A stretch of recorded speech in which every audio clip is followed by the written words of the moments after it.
দিল্লিতে ককরোচ জনতা পার্টির নেতৃত্বে চলমান আন্দোলনকে ঘিরে নতুন করে উত্তেজনা ছড়িয়ে পড়েছে।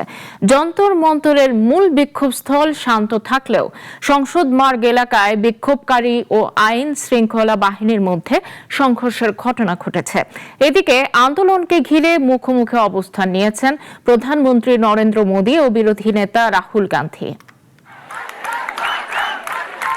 ভারতে প্রশ্নপত্র ফাঁসের অভিযোগ ঘিরে রাজনৈতিক উত্তাপ আরও বেড়েছে। প্রশ্নপত্র ফাঁসের ঘটনায় জড়িতদের দৃষ্টান্তমূলক শাস্তি নিশ্চিত করতে দ্রুত বিচার আদালত গঠনের ঘোষণা দিয়েছেন ভারতের প্রধানমন্ত্রী নরেন্দ্র মোদী।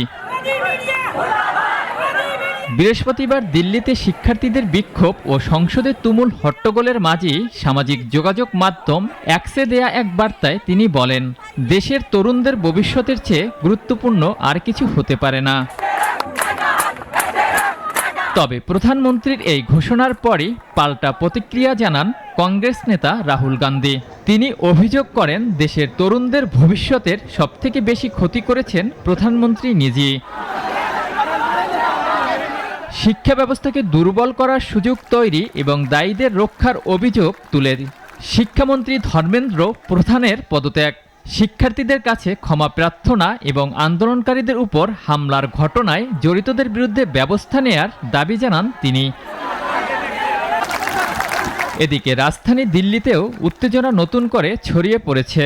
যন্তর মন্তরের মূল বিক্ষোভ শান্ত থাকলেও সংসদ মার্গ এলাকায় আন্দোলনকারীদের সঙ্গে পুলিশের সংঘর্ষ হয়েছে। বিক্ষোভকারীদের ছত্রভঙ্গ করতে পুলিশ টিয়ার শেল নিক্ষেপ করলে পরিস্থিতি উত্তপ্ত হয়ে ওঠে। এক পর্যায়ে বিক্ষোভকারীদের একটি অংশ পুলিশকে লক্ষ্য করে ইটপাটকেল ছোড়ে। পরিস্থিতি শান্ত করতে নিরাপত্তা জোরদার করার পাশাপাশি সাময়িকভাবে ইন্টারনেট সেবাও বন্ধ রাখা হয়েছে। অলিউল রনি, নাগরিক।